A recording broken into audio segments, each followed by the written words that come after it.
Harusnya aku bisa nggak pusing, tapi aku lebih memilih pusing akhir-akhir ini. Kenapa?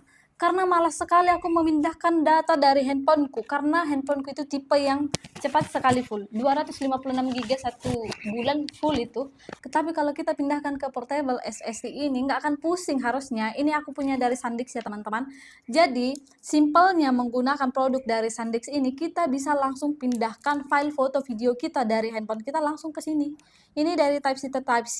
Kalau kita mau pindahkan dari handphone ke laptop pun bisa menggunakan yang ini. Kalau kalian belum ada yang model Type-C-nya teman-teman, ada yang untuk USB juga. Jadi buat teman-teman yang nggak mau pusing masalah memori atau penyimpanan di handphone kalian yang selalu full, kalian wajib punya produknya ini. Aku ambil yang 1 tera, kalian bisa pilih 2, 4, 8, 16. Kayaknya nggak ada yang 16. Intinya kalian bisa pilih kapasitasnya.